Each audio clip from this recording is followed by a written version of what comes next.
స్వరము, క్రీస్తు రాకడ స్వరము, క్రీస్తు రాకడ స్వరము, క్రీస్తు రాకడ కొరకై నిన్ను సిద్ధపరచు స్వరము, క్రీస్తేసు రాకడ కొరకై సిద్ధపరచే స్వరము. వినుమా, వినిపించుమా, కనుమా, సిద్ధపడుమా. క్రీస్తు రాకడ స్వరమును కార్యక్రమను వీక్షిస్తున్న ప్రియులకు ప్రభువైన యేసుక్రీస్తు నామంలో నా హృదయపూర్వక వందనాలు తెలియజేస్తా ఉన్నాను. ఈ సమయంలో దైవజనులు ఎం రత్నకుమార్ గారు దైవవర్తమానం అందిస్తారు. ముందుగా చిన్న ప్రార్థన చేసుకుందాం.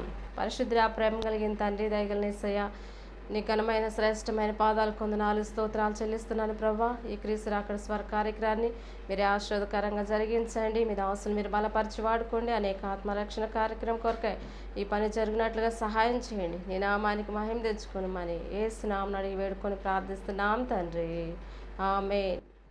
రాకడ స్వరము, క్రీస్తు రాకడ స్వరము, క్రీస్తు రాకడ స్వరము, క్రీస్తు రాకడ స్వరము.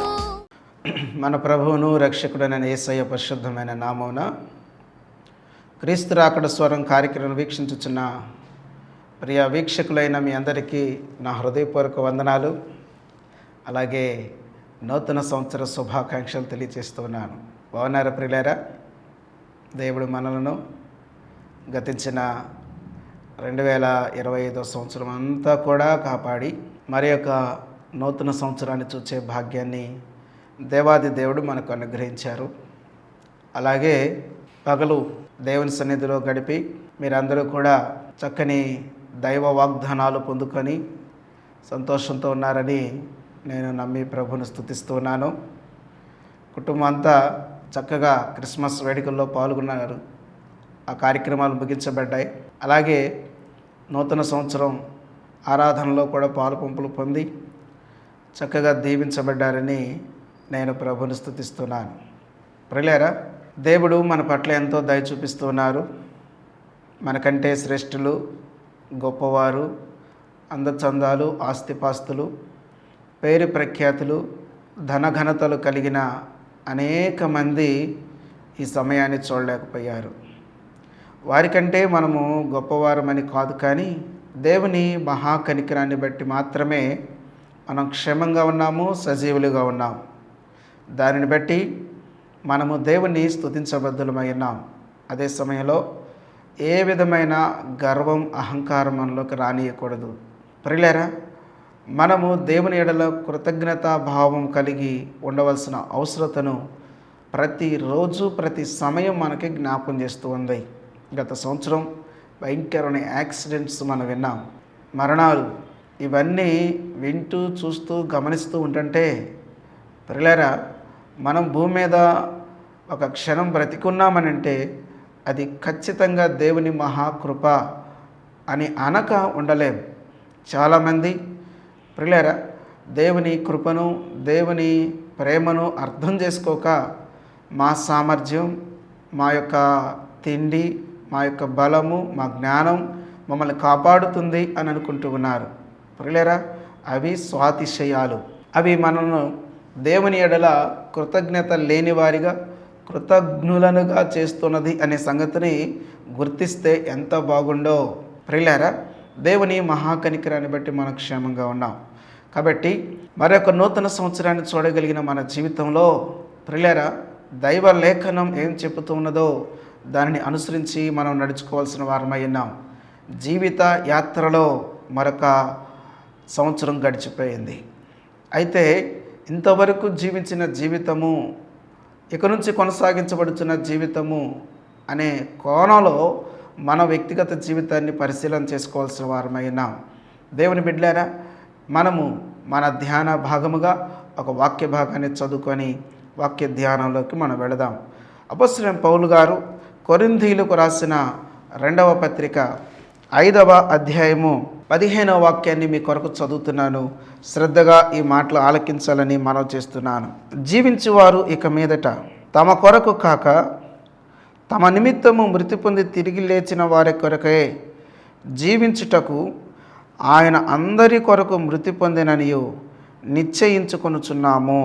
దేవుడు ఈ వాక్య భాగాన్ని మన వినికిడిలో దీవించునుగాక.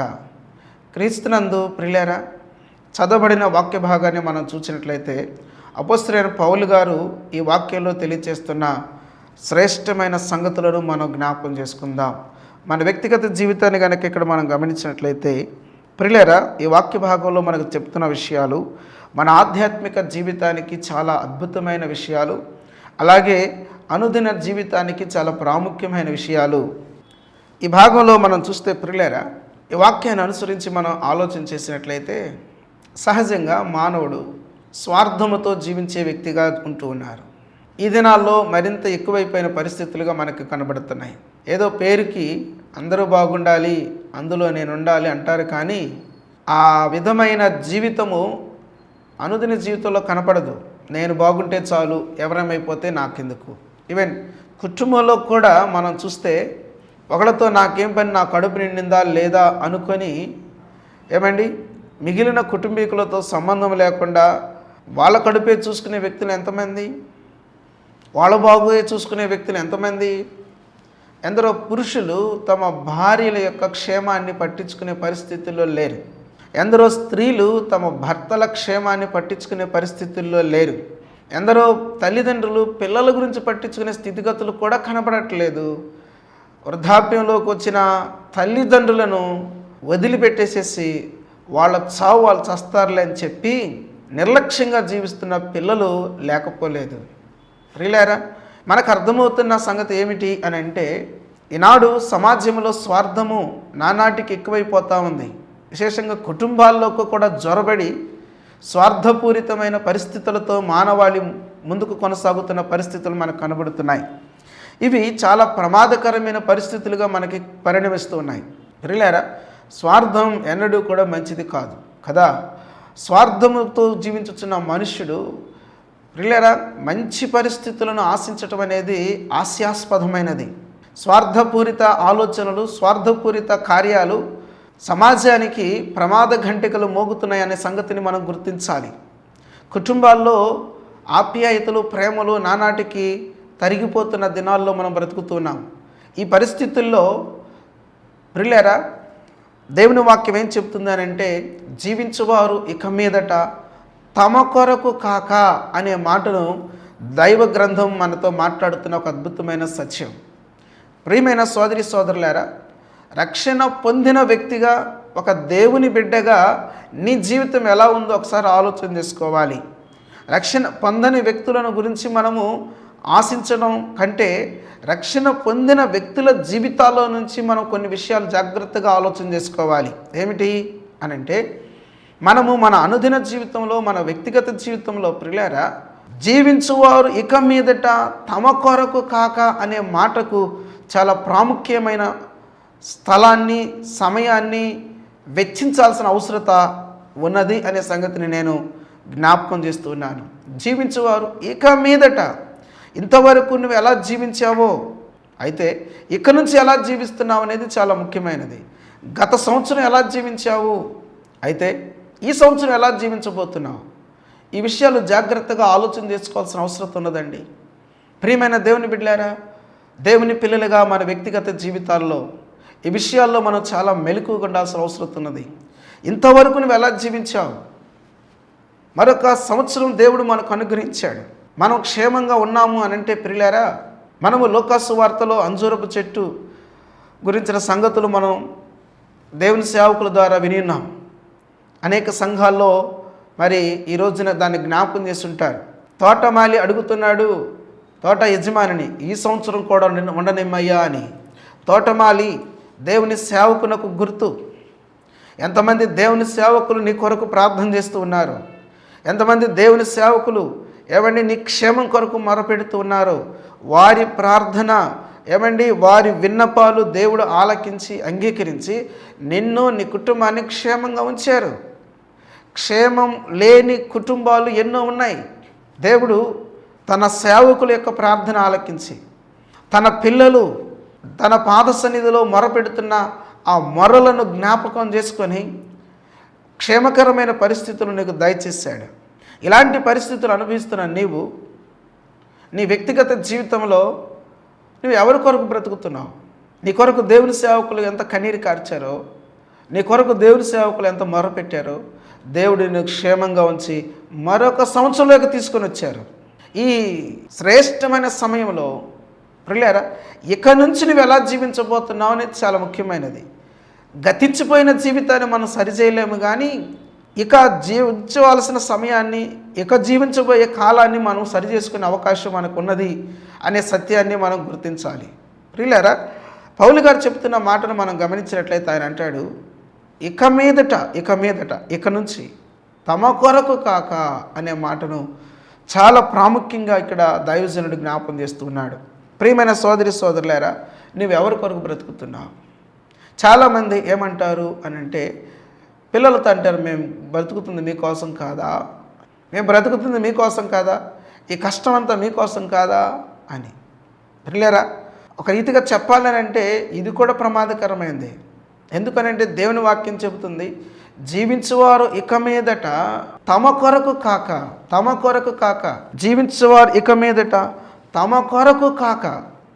తమ కొరకు అనే మాట మనము పలు విధాలుగా ఆలోచన చేయవచ్చు. మనము ఏ మనుషుని కొరకు బ్రతకడం కాదు భూమి మీద జీవించాల్సిన జీవితం. మనము దేవుని కొరకు జీవించాలి, ప్రభు కొరకు జీవించాలి అని దేవుని వాక్యం మనల్ని కోరుచున్నది అనే సత్యాన్ని ఇక్కడ మనం చదువుతున్నాం.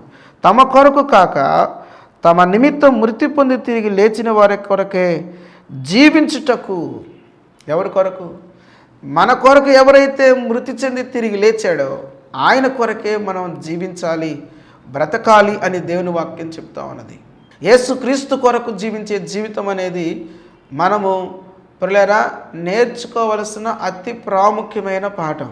మనము మాట్లాడడం యేసుక్రీస్తు కొరకే, మౌనంగా ఉండటం యేసుక్రీస్తు కొరకే, మన వస్త్రధారణ యేసుక్రీస్తు కొరకే, మన నిర్ణయాలు యేసుక్రీస్తు కొరకే, మన ప్రతి అణువు కూడా, మన సంపాదన కావచ్చు, మనకున్న వసతులు కావచ్చు, ఏవైనా సరే అవన్నీ కూడా ప్రభు అయిన యేసుక్రీస్తు వారి నిమిత్తము అనే సత్యాన్ని మనం గుర్తించాలి. ప్రియులారా, ఇది ఇంత వెర్రితనంగా అనిపించుకోవచ్చు, అయితే గుర్తుపెట్టుకునండి ప్రియమైన దేవుని బిడ్డలారా, ఇక్కడ మాత్రమే కాకుండా అపొస్తలుడైన పౌలు గారు కొరింథీయులకు రాయబడిన మొదటి పత్రిక 10వ అధ్యాయం 31వ వచనం చదువుదాం. కాబట్టి మీరు భోజనము చేసినను పానము చేసినను మీరేమి చేసినను సమస్తమును దేవుని మహిమ కొరకు చేయండి అని చెప్పి ఇక్కడ పౌలు గారు కొరింథీయులకే తన మొదటి పత్రికలో వ్రాస్తున్న మాటలు మనకి కనబడుతున్నాయి. మనం ఏమి చేసినా కూడా దేవుని కొరకు చేయాలంటే దేవుని మహిమ కొరకు, ప్రభు యొక్క మహిమ కొరకు, ఆయనకు ఘనత వచ్చుట కొరకు, ఆయనకు కీర్తి కలుగునట్లుగా, ఆయనకు మహిమ కలుగునట్లుగా మనం చేయాలి. 115వ కీర్తన మొదటి వాక్యంలో రాయబడి ఉంటుంది, మాకు కాదు యెహోవా మాకు కాదు సమస్త మహిమ ప్రభావములు నీకే చెందునుగాక అని చెప్పి 115వ కీర్తన రాసిన కీర్తనకారుడు పలికిన మాటలు ప్రియులారా ఒకంత మనం జ్ఞాపకం చేసుకోవాల్సిన వారమైనాం. ప్రియులారా, మనం ఎప్పుడూ కూడా సొంత మహిమను వెతికే వారిగా ఉండకూడదు. దేవుని పిల్లలుగా ప్రియులారా మన వ్యక్తిగత జీవితాల్లో దేవునికి మహిమ తీసుకురావాల్సిన వారమైనాం. చదువుతాను చూడండి, 115వ కీర్తన మొదటి వాక్యం, మాకు కాదు యెహోవా మాకు కాదు, నీ కృపా సత్యములను బట్టి నీ నామమునకే మహిమ కలుగునుగాక. ఆహా, ఎంత అద్భుతమైన మాట. దేవుని బిడ్డలారా, మనకు కాదు మహిమ రావాల్సింది, మరి ఏ మనుషునికి కాదు మహిమ రావాల్సింది. దేవుని వాక్యం మనం గమనించినట్లయితే దేవుడు అంటాడు, నా మహిమను నేను ఎవరికి ఇచ్చువాడను కాను అన్నాడు. ప్రియులారా, కాబట్టి మనము మన అనుదిన జీవితంలో దేవునికి మహిమ తీసుకురావాల్సిన వారమైనాం, దేవునికి మహిమ తీసుకురావాల్సిన వారమైనా. మనం ఏమి చేసినా కూడా దేవునికి మహిమ తీసుకురావాలి. హేరోదు న్యాయపీఠం మీద కూర్చోండి ప్రియులారా, ఆయన దైవ వర్తమానం అందించాడట. ప్రజలు అన్నారు, ఇది దైవ స్వరమే కానీ మానవ స్వరము కాదు అన్నాడు. ఓకే, బాగానే ఉంది. ఆ తర్వాత రాయబడిన మాట ఏంటంటే ప్రియులారా, హేరోదు తనను మహిమపరచనందున క్రింద పడి ప్రాణం విడిచెను, పురుగులు పట్టిన పరిస్థితి మనకి కనబడుతున్నది. ఎందుకు హేరోదు చనిపోవాల్సి వచ్చింది, ఎందుకు పురుగులు పట్టి చావాల్సి వచ్చింది అని అంటే దేవుని మహిమపరచనందున. ప్రియమైన సోదరి సోదరులారా, నీ జీవితంలో దేవునికి ఎంత మహిమ వస్తుంది అనగా నిన్ను బట్టి దేవుని ఎంతమంది మహిమపరుస్తూ ఉన్నారు. దేవుని వాక్యాన్ని మనం గమనించినట్లయితే ఒకానొకప్పుడు దోషకుడిగా, హింసకుడిగా, హానికరుడిగా, పాపులలో ప్రధానుడిగా ఉన్న పౌలు గారు తన జీవితాన్ని మార్చుకున్న తర్వాత ఆ వ్యక్తి గురించిన సాక్ష్యం ఏమైనదో తెలుసా? చూడండి, అపొస్తలుడైన పౌలు గారే గలతీయులకు రాసిన పత్రిక 1వ అధ్యాయము 23-24 వాక్యాలు చదువుకుందాం. మునుపు మనల్ని హింస పెట్టినవాడు తాను పూర్వమందు పాడు చేయుచు వచ్చిన మతను ప్రకటించుచున్నాడన్న సంగతి మాత్రమే విని వారు నన్ను బట్టి దేవుని మహిమపరచిరి. దేవునికి స్తోత్రం. ప్రియమైన దేవుని బిడ్డలారా, దేవుడు మహిమపరచబడుతున్న పరిస్థితి పౌలు గారి జీవితంలో కనబడుతున్నది. ఇది ఎలా సాధ్యమైనది? ఒకప్పుడు దోషకుడిగా ఉన్నాడు కదా, ఒకప్పుడు హింసకుడిగా ఉన్నాడు కదా, హానికరుడిగా ఉన్నాడు కదా. అతనిని బట్టి దేవునికి మహిమ ఎలా వస్తుంది? పాపులలో ప్రధానుడు కదా, సంఘమును హింసించిన వాడు కదా, చిన్న పెద్ద భేదం చూడలేదే, స్త్రీ పురుష భేదం చూడలేదే, ముసలివార గర్భిణీ స్త్రీల అనే భేదం చూడలేదే, రక్త పిపాసిగా బ్రతికిన వాడు కదా. ఇతన్ని బట్టి దేవునికి మహిమ ఎలా వచ్చింది అని అంటే, ప్రియులారా, ఏ వ్యక్తి తన జీవితంలో నిజమైన మార్పు కలిగిన జీవితం జీవిస్తారో వారిని బట్టి దేవునికి మహిమ కలుగుతుంది. ఒకప్పుడు ఈయన చూసి భయపడిపోయారు. అసలు ఈయన కన్నవాళ్ళు ఎవరురా బాబు అనుకున్నారు. ఎందుకు ఇంట్లో వదిలిపెట్టారు అనుకున్నారు.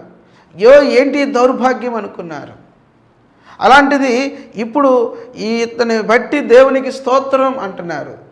ఇంతలో అంత మార్పు ఏంటి అని అంటే, ప్రియులారా, మాటలలో మార్పు కాదు, కానీ అతని జీవితంలో వచ్చిన మార్పు వారి మాటల్లో మార్పు రావడానికి కారణమైంది. దేవుని మహిమపరచిరి. ప్రియమైన సోదరి సోదరులారా, నీ అనుదిన జీవితంలో నువ్వు దేవునికి మహిమ తీసుకొచ్చే వ్యక్తిగా జీవిస్తున్నావా? నిన్ను బట్టి దేవునికి మహిమ కలుగుతున్నదా?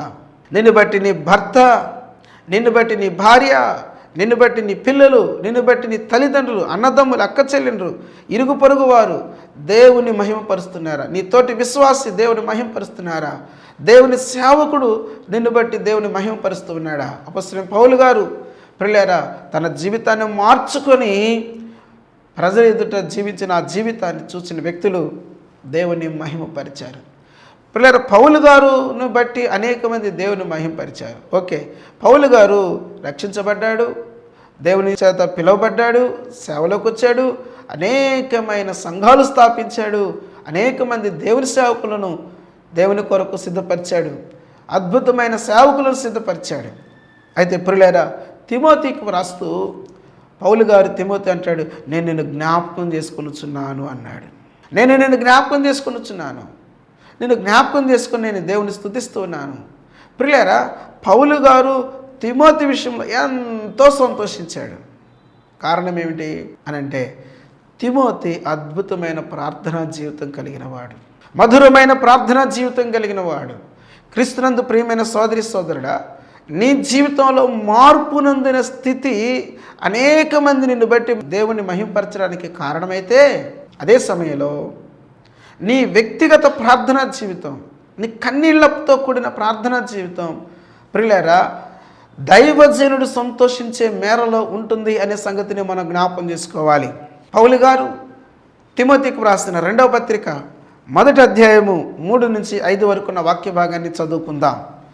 నా ప్రార్థన నిందు ఎడతెక్కగా నిన్ను జ్ఞాపకం చేసుకొనొచ్చు, నీ కన్నీళ్లను తలచుకొని నాకు సంపూర్ణ ఆనందము కలుగుటకై నిన్ను చూడవలనని రేయింబగలు అపేక్షించుచు నీ యందున నిష్కపటమైన విశ్వాసమును జ్ఞాపకం చేసుకొని నా పితరాచార ప్రకారము నిర్మలమైన మనసాక్షితో నేను సేవించుచున్న దేవుని ఎడల కృతజ్ఞుడనయ్యున్నాను. ప్రియమైన దేవుని బిడ్డలారా, ఈ వాక్య భాగంలో చూస్తే అపొస్తలుడైన పౌలు గారు తిమోతి యొక్క కన్నీళ్లను జ్ఞాపకం చేసుకుంటున్నాడు. తిమోతి ప్రార్థన చేస్తూ ఉంటుండగా కళ్ళంటి నీళ్లు ధారగా ప్రవహిస్తుండే. అది దేనికి గుర్తు అంటే భారమునకు గుర్తు, నటన కాదు అది. తిమోతి అద్భుతమైన ప్రార్థనా జీవితం కలిగిన వాడు. ఆ ప్రార్థనా జీవితాన్ని జ్ఞాపకం చేసుకుంటూ పౌలు గారు ప్రియులారా దేవుని విషయంలో ఆయన మాట్లాడుతున్న మాట ఏంటంటే, తిమోతిని బట్టి నేను సంతోషించుచున్నాను, లేక దేవునికి నేను కృతజ్ఞత చెల్లిస్తూ ఉన్నాను. ప్రియమైన సోదరి సోదరుడా, తమ్ముడు, చెల్లి, అక్క, అన్న, నీవు ఏ సంఘ పరిచర్యలో పాలు పంపులు పొందుతున్నావో ఆ సంఘ పరిచర్యలో దైవజనుడు నిన్ను బట్టి సంతోషించే పరిస్థితులు నీకున్నాయా? దైవజనుడు నిన్ను బట్టి సంతోషించగలుగుతున్నాడా? తిమోతిని బట్టి దైవజనుడు ఎంతో సంతోషపడుతున్నాడు. నిన్ను బట్టి దైవజనుడు సంతోషపడుతున్నాడా? ఒక్కసారి ఆలోచన చేసుకోవాలి. ఈ రోజున చాలామంది దేవుని సేవకులను ఏడిపించేవారుగా తయారవుతున్నారు. దేవుని సేవకుని మాటకు ఎదురు చెప్పేవారుగా తయారవుతున్నారు. మేము అనేక స్థలాలకు పరిచర్య నిమిత్తం వెళ్తూ ఉన్నప్పుడు ఆయా సంఘాల పరిస్థితులు చూస్తూ ఉంటే చాలా వేదన కలుగుతుంది. దేవుని వాక్యం చెబుతుంది, మీలో యెహోవాకు భయపడి ఆయన సేవకుని మాట వినువాడెవడు అని వాక్యం చెప్తూ ఉంది. అనగా ప్రియుల, దేవునికి ఒక వ్యక్తి భయపడితే దేవుని సేవకుని మాట వింటారు. కానీ అనేక సంఘాల్లో ఏం చూస్తున్నామనంటే దేవుని సేవకుడే విశ్వాసుల మాట వినాల్సి వస్తుంది. విశ్వాసులు చెప్పినట్టుగా సేవకుడు చేయాల్సి వస్తుంది. వినండి, సేవకుడు చెప్పినట్టుగా విశ్వాసి వినాలి. సేవకుడు దేవుని వాక్యాన్ని ఉన్నది ఉన్నట్టుగా బోధించాలి. ఇది క్రమం. ఈ క్రమం దాటిపోయి అక్రమము అనేక సంఘాల్లో జొరబడింది. విశ్వాసులు చెప్పకూడదా? సేవకుడికి చెప్పాలి, తప్పేం కాదు, అది పాపమేం కాదు. అది ఏం చెప్పాలి? దైవజనుడు వాక్యాన్ని మీరి మాట్లాడుతుంటే, వాక్య వ్యతిరేక పరిస్థితులు కలిగి ఉంటే ప్రియుల దైవజనుడిని ప్రశ్నించడం పాపమేం కాదు, తప్పేం కాదు. దైవజనుడు వాక్యానుసారమైన సంగతులు బోధిస్తూ ఉన్నప్పుడు దైవజనుడి మీద తిరుగుబాటు చేసే వ్యక్తులు ఎక్కువగా ఉంటున్నారు సంఘాల్లో. అనేక సంఘాలలో ఈ దౌర్భాగ్యకరమైన పరిస్థితి చోటు చేసుకొని సంఘాలను విచ్ఛిన్నం చేస్తున్న పరిస్థితులు కనబడుతున్నాయి. సంఘాలు విచ్ఛిన్నం కాకపోవచ్చేమో కానీ సంఘాలలో ఆత్మీయత విచ్ఛిన్నమైపోతుంది. లోక స్వభావము సంఘంలో ప్రవేశిస్తూ ఉన్నది. ఎలక్షన్స్ అంటారు, వేలంపాట్లు అంటారు, ఒకరికొకరికి గిట్టదు, పెద్దలుగా ఉండటానికి తగాదాలు ఆడుకోవటాలు, పార్టీలతో సంబంధాలు, లోకంలో ఉన్న పార్టీలు తీసుకొచ్చి సంఘంలో పెట్టడం, గ్రూపిజం, ఎంత దారుణమైన పరిస్థితులు. ఇవన్నీ సంఘంలో ఉన్న ఆత్మీయతను చంపివేస్తాయి. ప్రియులారా, దయచేసి వినండి. లవోదికీయ సంఘము ఎటువంటి సంఘం అంటే చాలా ధనికమైన సంఘం. ఆ సంఘంలో చందాలు చాలా ఎక్కువగా వస్తాయి. ఆ సంఘంలో మంచి మంచి ఉద్యోగస్తులు ఉన్నారు. ఆ ఏరియాలో ఉన్న పరిశ్రమల ఫలితముగా సంఘంలో కూడా ఉద్యోగస్తులు ఉన్నారు. అయితే ఆ సంఘము దేవుని ఎదుట ఎలాగున్నదండి? ఆ మాటలు చదువుదాం, చూడండి. ప్రకటన గ్రంథం 3వ అధ్యాయము 17వ వచనాన్ని చదువుకుందాం. నీవు దౌర్భాగ్యుడవును, దిక్కుమాలిన వాడవును, దరిద్రుడవును, గురుడ్డివాడవును, దిగంబరుడున ఉన్నావని ఎరుగక నేను ధనవృద్ధి చేసి ఉన్నాను, నాకేమీ కొదువ లేదని చెప్పుకొనుచున్నావు. ప్రియులారా, ఈ వాక్య భాగాన్ని గమనించినట్లయితే ఆ సంఘ పరిస్థితి ఎలాగున్నదంటే దౌర్భాగ్యులుగా ఉన్నారు. విశ్వాస సంబంధమైన పరిస్థితులు లేవు. విశ్వాసమందు భాగ్యవంతులుగా ఉండవలసిన వారు విశ్వాసం లేదు. వారి దృష్టంతా ఏమంటే డబ్బు మీద పడిపోయింది. అంతేనా? దిక్కుమాలిన వాడు, దేవుని దిక్కుగా చేసుకొని బ్రతకవలసిన వారు దేన్నో దిక్కుగా చేసుకొని బ్రతుకుతున్నారు. దేవుని దిక్కుగా కలిగండని దిక్కుమాలిన స్థితి లవోదికీయ సంఘాన్ని ఆవరించి ఉన్నది. అంత మాత్రమే కాకుండా దరిద్రపు స్థితి ఆవరించి ఉంది. ఆత్మీయ దరిద్రత ఆ సంఘాన్ని పట్టుకున్నది. ఆత్మీయ సౌందర్యం లేదు, ఆత్మీయ ఎదుగుదల లేదు, ఆత్మీయ ఆప్యాయతలు లేవు, ఆత్మ సంబంధమైన జీవితము లేదు, శరీరము కూర్చున్నది. ఆత్మీయ దరిద్రత ఆ సంఘాన్ని పట్టుకొని ఉన్నది. అంతేనా? ఇక్కడ అంటాడు, గుడ్డివాడవును. ఆ లవోదికీయ పట్టణంలో ఒక మంచి ఫ్యాక్టరీ ఉంది.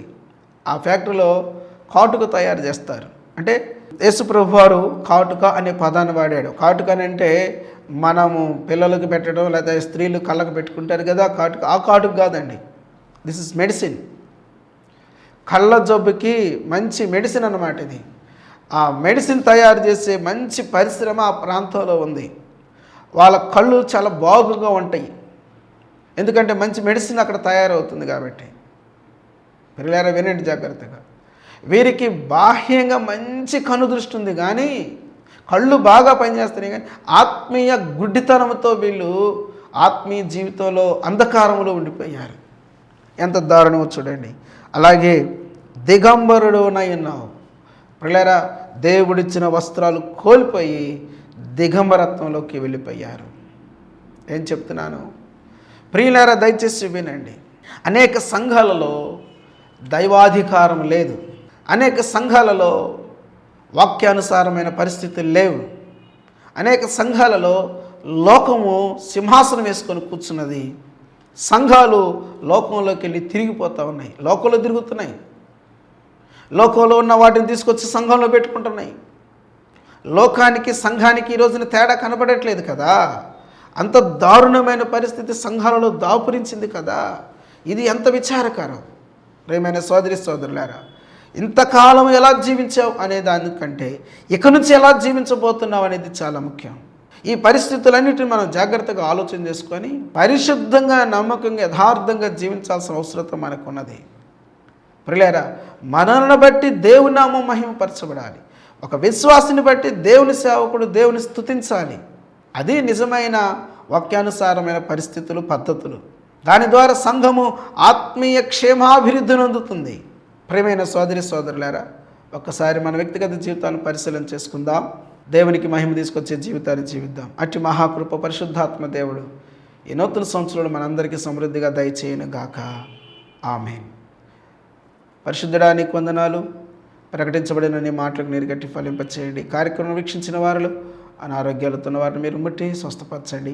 నూతన సంవత్సరంలో నూతన జీవితం జీవించినట్లు కృప చూపించండి. యేసయ్య నామమున ప్రార్థించి అడిగి వేడుకుంటున్నాను తండ్రి. ఆమేన్. త్రియక దేవుని శాంతి సమాధానం సదాకాలం మనందరికీ తోడైన నడిపించి దీవించును గాక. ఆమేన్. Praise lord.